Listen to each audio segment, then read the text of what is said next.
ସମସ୍ତଙ୍କୁ ନମସ୍କାର good evening. ମୁଁ ଅତ୍ୟନ୍ତ Dungdung international human rights social worker ହିସାବରେ ୱେଷ୍ଟର୍ଣ୍ଣ ଓଡ଼ିଶା ୟୁଥ୍ ପ୍ରେସିଡେଣ୍ଟ ଆପଣମାନଙ୍କୁ ଏଇ ଛୋଟିଆ ଭିଡ଼ିଓ ବନେଇବାର ମକସଦ ଏହା ଅଟେ ଯେ କି ହେଇପାରେ ଆପଣମାନଙ୍କୁ ଖରାପ ବି ଲାଗିପାରେ ଆଉ ଭଲ ବି ଲାଗିପାରେ।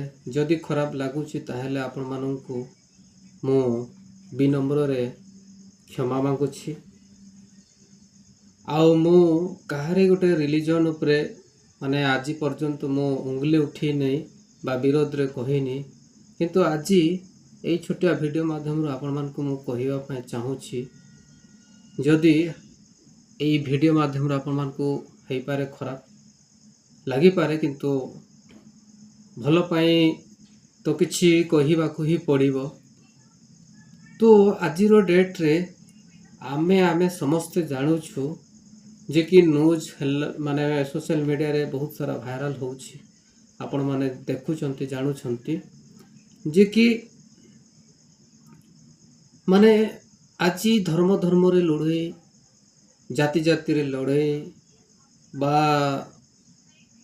भेदभाव उपरे बहुत सारा चर्चा चली।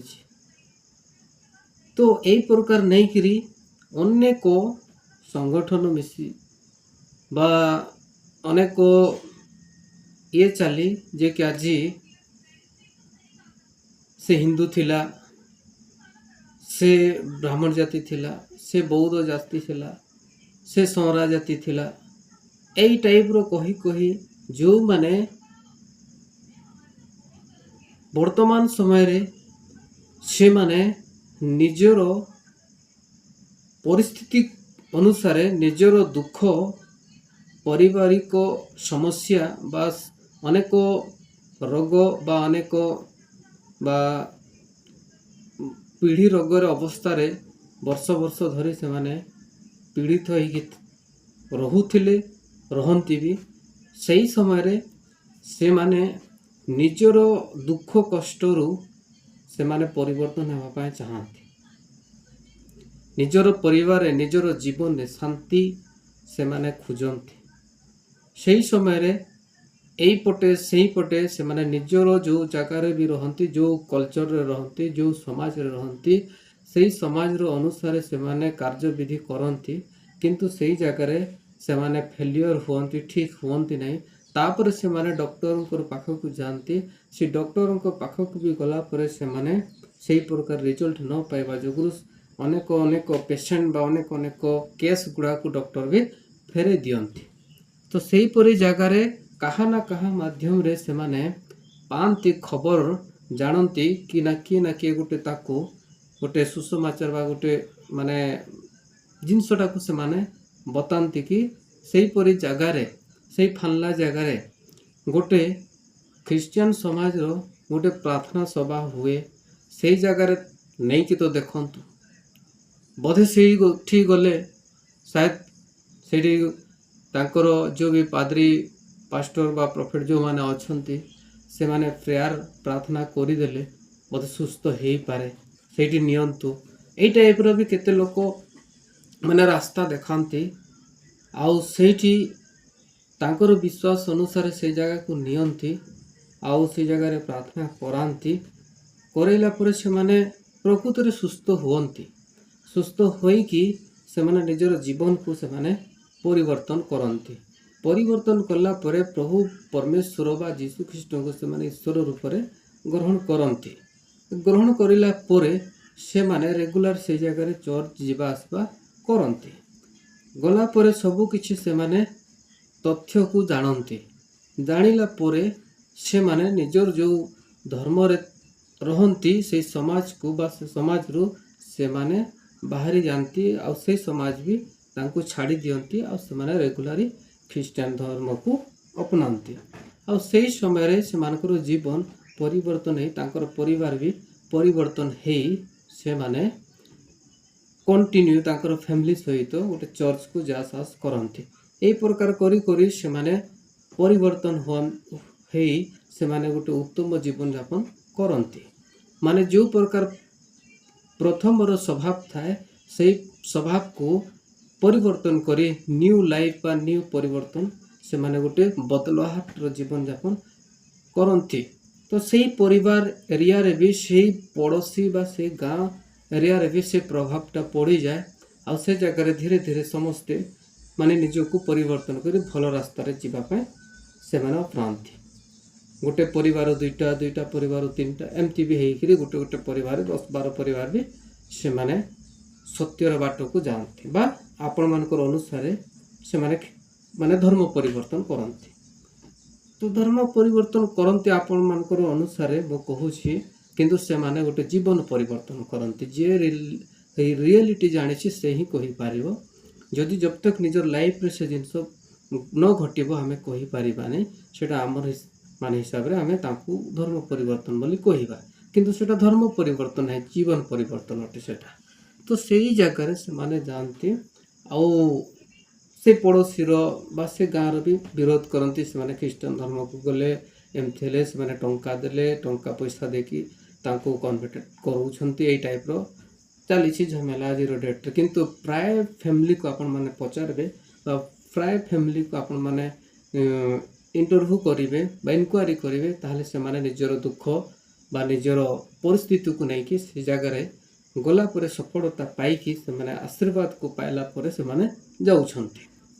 ତ ଏଇ ସମୟରେ ଏଇ ପ୍ରକାର ଯେ କି ଏବେର ଯୁଗରେ ମାନେ ଧର୍ମ ବିରୋଧ, ଖ୍ରୀଷ୍ଟିଆନ ବିରୋଧ ଏମିତି କରି କରି କରି କରି ବହୁତ ହାଇଲାଇଟ୍ ହେଇକି ସଂଗଠନ ମାନେ କରି କରି କରି ସୁପ୍ରିମକୋର୍ଟ ପର୍ଯ୍ୟନ୍ତ ଗଲା। ଯେ କି ଖ୍ରୀଷ୍ଟିଆନ ମାନେ ବି ଖ୍ରୀଷ୍ଟିଆନ ହେଲା ପରେ ବି ଆମେ SC/ST ଅଟୁ, ଏଇ ଟାଇପ୍ର ଚର୍ଚ୍ଚା ଚାଲିଛି। ତ ସେଇଟାକୁ ସୁପ୍ରିମକୋର୍ଟ ପାଖକୁ ପହଞ୍ଚିଲା ପରେ ସୁପ୍ରିମକୋର୍ଟ ସେ ନିୟମକୁ ନେଇକି ଗୋଟେ ବିଲ୍ ପାସ୍ କରିଛନ୍ତି ଆଉ କହିଛନ୍ତି ଯେ କି ଯେଉଁମାନେ ଯଦି ଖ୍ରୀଷ୍ଟିଆନ ହେଉଛନ୍ତି ଆଉ ସେମାନେ SC/STର ମାନ୍ୟତା ପାଇପାରିବେନି। ଯେଉଁ କି ଖାଲି ହିନ୍ଦୁ ହେଲା ପରେ ଯେଉଁ କି ହିନ୍ଦୁ, ବୌଦ୍ଧ ଏମାନେ ଖାଲି ସେଇ ହିନ୍ଦୁ ହେଇକିରି ରହିଲେ ସେମାନେ SC/STର ମାନ୍ୟତା ପାଇବେ ବୋଲି ସୁପ୍ରିମକୋର୍ଟ ଡିକ୍ଲେୟାର କରିছে ବୋଲି କହୁଛନ୍ତି। ଆଉ ସେଇ ଜିନିଷକୁ ନେଇକରି ବହୁତ ସାରା ଚର୍ଚ୍ଚା ଚାଲିଛି ସୋସିଆଲ ମିଡ଼ିଆରେ। ସେ ଏମିତି ଇଏ ଏମିତି, ଆପଣମାନେ କୁହନ୍ତୁ ମାନେ ଏବେ ଭଲ ହେଲା, ଠିକ୍ ହେଲା। ଆମର ଦେଶରେ ଏବେ ଝିଅମାନେ ମାନେ ହିନ୍ଦୁ ଝିଅମାନେ ଯିଏକି ଖ୍ରୀଷ୍ଟିଆନକୁ ଯିବେ ନାହିଁ, ମୁସଲିମକୁ ଯିବେ ନାହିଁ, ଏଇ ଟାଇପ୍ର ଚର୍ଚ୍ଚା ଚାଲିଛି। ଏବେ କମିବ, ଏମିତି ରକ୍ଷା କରିବା କଥା ବୋଲି ଚାଲିଛି। ତ ମୁଁ ଗୋଟେ କଥା ଆପଣମାନଙ୍କୁ କହିବି, ଏଇ ଯେଉଁ କଥା ବା ଏଇ ଯେଉଁ ଜିନିଷ କହୁଛନ୍ତି ବା ଏଇ ଜିନିଷ କ'ଣ ଆମେ ବନ୍ଦ ହେବ? ଏଇ ଜାଗାରେ ଯଦି ଆମେ ଚାହିଁବା ଆଜିର ଯୁଗରେ ବା ଫ୍ୟୁଚରରେ କେତେ ବଡ଼ ସମସ୍ୟା ହେବା ପାଇଁ ଯାଉଛି ସେଟା ଆପଣମାନେ ଭାବନ୍ତୁ। ଏବେର ଯୁବକ ପିଢ଼ି ବା ଯୁବତୀ ପିଢ଼ି କେତେ ଖରାପ ଲାଇନ୍କୁ ଯାଉଛନ୍ତି ଆପଣମାନେ ଦେଖୁଛନ୍ତି। ଡେଲି ମାନେ ମୁଁ ମାନେ ଏବେ କିଛି ରିସେଣ୍ଟଲି ଭିଡ଼ିଓ ଦେଖିଥିଲି ଯେଉଁ କି ମାନେ ଯେଉଁ ମାନେ ପୋଷ୍ଟ ମାଷ୍ଟର ଗୋଟେ ଅଛି, ପିଅନ ଗୋଟେ ମାନେ 70 ନା 57 ପାଖାପାଖି ବୟସ ହେବ। ସେହି ପ୍ରକାର ଗୋଟେ 9 କ୍ଲାସ୍ ଛୁଆର ସହିତ ଝିଅ ସହିତ ମାନେ ରେପ୍ କେସ୍ ବା ଆଉ ଗୋଟେ ଟ୍ୟୁସନ୍ ପଢ଼ଉଥିଲେ ସାର୍, ସେ ତାଙ୍କର 9ମ ବର୍ଷ ଛୁଆକୁ ସେ ଲଭ୍ କେସ୍ରେ ପଶି ତାକୁ ନ ମାନିବା ଯୋଗୁଁ ତାକୁ ମର୍ଡ଼ର କରି ଫିକିଦେଲେ। ଏମିତି କରି ବହୁତ ସାରା ବ୍ୟଭିଚାର ନେଇକରି ବହୁତ ଝିଅମାନଙ୍କୁ ମର୍ଡ଼ର କରାହେଉଛି, ହତ୍ୟା କରାହେଉଛି। ସେମାନଙ୍କୁ କେଉଁ ଜାଗାରେ ଫୋପାଡ଼ି ଦିଆଯାଉଛି, ମନ୍ଦିର ଗୁଡ଼ାରେ ବାବାମାନେ ଯେଉଁ କି ରେପ୍ କରି ତାକୁ କେଉଁ ଜାଗାରେ ପୋତି ଦେଉଛନ୍ତି। ତାର କିଛି ଠିକଣା ନାହିଁ। ତାର କ'ଣ ସେ ଦୋଷୀ ଯିଏ ହେଉଛି ତାକୁ କ'ଣ ପୁଲିସ ପ୍ରଶାସନ ବା ଆମର କ'ଣ ତାଙ୍କୁ ଗିରଫ କରୁଛନ୍ତି କି ତାକୁ ଫାଶୀ ଦେଉଛନ୍ତି ନା କ'ଣ ତାଙ୍କୁ ମାନେ ଏଇ ପ୍ରକାର କ'ଣ ନିୟମ ଅଛି? ଆଜି ସମ୍ବିଧାନର ଯେଉଁ ନିୟମ ଅଛି, ସମ୍ବିଧାନର ନିୟମକୁ ତ ଆଜି ଆମେ ସମସ୍ତେ ମାନେ ଆମେ ହିଁ ନିଜେ ଉଲ୍ଲଙ୍ଘନ କରିସାରିଛୁ। ନା ପ୍ରଶାସନ ଡିପାର୍ଟମେଣ୍ଟ, ନା ପୁଲିସ ପ୍ରଶାସନ ଡିପାର୍ଟମେଣ୍ଟ, ନା ଅନେକ ଗଭର୍ଣ୍ଣମେଣ୍ଟର ଅଥରିଟି ଡିପାର୍ଟମେଣ୍ଟ କ'ଣ ମାନୁଛି? ଯେଉଁ ସମସ୍ତେ ନିଜ ନିଜର ପାୱାରକୁ ଆସିଲା ପରେ ମୋ ଠାରୁ ବଡ଼ କିଏ? କିନ୍ତୁ 20 ବର୍ଷ, 30 ବର୍ଷ, 40 ବର୍ଷ ପରେ ଯଦି ଦେଖିବା ସେ ସମ୍ବିଧାନର ନିୟମରେ ସବୁ କିଛି ଚାଲୁଥିଲା ପ୍ରିୟ ଭାଇ ମାନେ। ତ ଆପଣମାନେ କହନ୍ତୁ ଆଜିର ଡେଟ୍ରେ ଯେଉଁ ନାସା ଡ୍ରଗ୍ସ ବା ଆଜିର ଯୁଗରେ ଚାକୁ ଭୁଜାଲି ଗନ୍ ଏଇସବୁ ସପ୍ଲାଏ ହେଉଛି। କିଏ ଯେଉଁ ଜାଗାରେ ବି ଚାହୁଁଛି ସେ ଜାଗାରେ ଫାୟାରିଂ କରିଦେଉଛି, କିଏ ଯେଉଁ ଜାଗାରେ ଚାହିଁଲେ ସେ ଜାଗାରେ ମର୍ଡ଼ର କରିଦେଉଛି, କିଏ ଯେଉଁ ଜାଗାରେ ଚାହିଁଲେ ସେ ଜାଗାରେ ଚୋରି କରୁଛି, ରେପ୍ କରୁଛି, କିଏ କାହାକୁ ଧରୁଛି, କିଏ ଏଇ ରିସେଣ୍ଟଲି ଆପଣମାନେ ଦେଖିବେ ଯେ କି ମାନେ ଜାନୁଆରୀ ଫେବୃଆରୀ ନା ମାର୍ଚ୍ଚ ପାଖାପାଖିରେ ଫେବୃଆରୀ ପାଖାପାଖିରେ ହୋଲି ଥିଲା। ଆପଣମାନେ ଦେଖିଲେ ନିଜର ନିଜର ହୋଲିରେ ନିଜେ ନିଜେ କେଉଁ ଭାଇ ଭଉଣୀକି କେଉଁ ଟାଇପ୍ର ବ୍ୟବହାର କରୁଛନ୍ତି, କ'ଣ ଏଇ ଜିନିଷ ଆପଣମାନେ ଦେଖିପାରୁନାହାନ୍ତି। ତ ଏଇ ପ୍ରକାର ଯଦି ଚାଲିବ ତାହେଲେ ଆମର କ'ଣ ଆମେ ଏଇ ଭାରତରେ ବା ଏଇ ଓଡ଼ିଶା ବା ଆମର ଦେଶରେ ଆମେ କ'ଣ ରହିପାରିବା ସୁରକ୍ଷିତରେ? ଆପଣମାନେ କୁହନ୍ତୁ। ହେଇପାରେ ଏଇ ଭିଡ଼ିଓ ମାଧ୍ୟମରେ ଆପଣମାନଙ୍କୁ ଦୁଃଖ ଲାଗିପାରେ, କିନ୍ତୁ ମୋର ବି ସାଙ୍ଗସାଥି ସୋସିଆଲ ୱାର୍କର ହିସାବରେ ବହୁତ ସାରା ଫ୍ୟାମିଲି ସହିତ ସବୁବେଳେ ମିଟ୍ କରେ, ଯାଏ ଆସେ। ତ ଆମର ବି ବହୁତ ପ୍ରକାର ଲୋକମାନଙ୍କ ସହିତ ଆମେ ଉଠବସ କରୁ, କିନ୍ତୁ ଆମ ପାଖରେ ତ ସେଇ ପ୍ରକାର ଫିଲିଂ ବା ସେଇ ପ୍ରକାର ନାହିଁ। ତ ପ୍ରିୟ ଭାଇ ଭଉଣୀମାନେ ଏଇ ଭିଡ଼ିଓ ମାଧ୍ୟମରେ ଆପଣମାନଙ୍କୁ ମୁଁ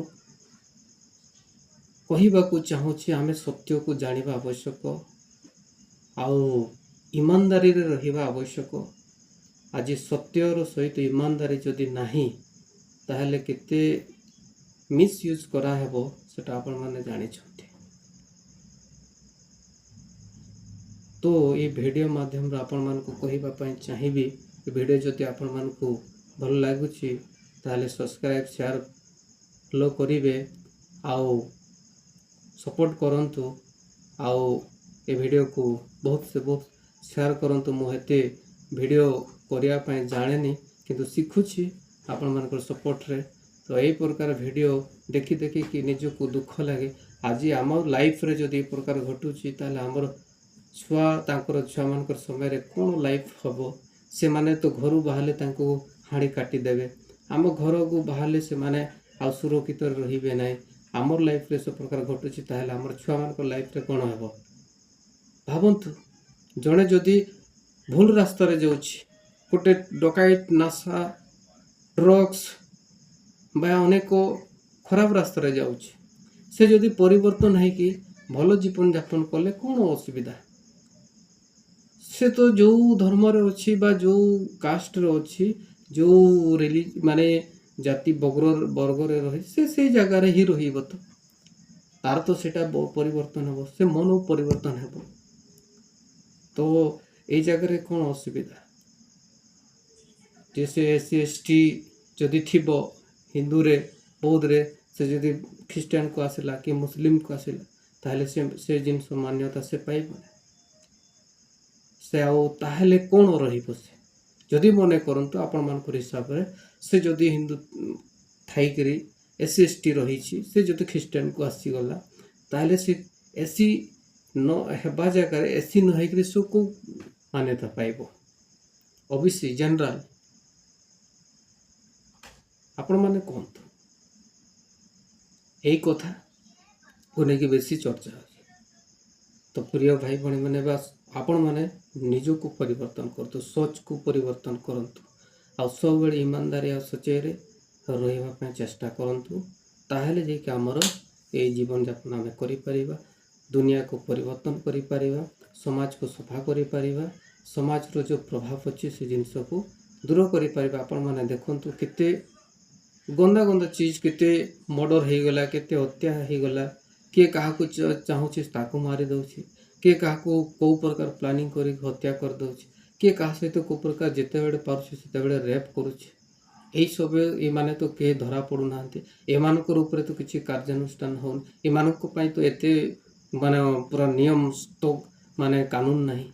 କାନୁନ ଥାଇକିରି ବି ଅନ୍ଧ।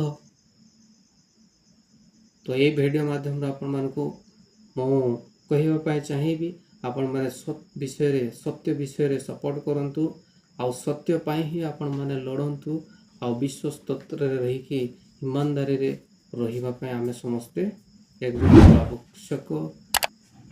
ଆଜ୍ଞା, ଆପଣମାନେ ଏଇ ଭିଡ଼ିଓକୁ ବହୁତ ସେ ବହୁତ ସେୟାର କରନ୍ତୁ। ସମସ୍ତଙ୍କୁ ନମସ୍କାର, ଗୁଡ୍ ଇଭିନିଂ।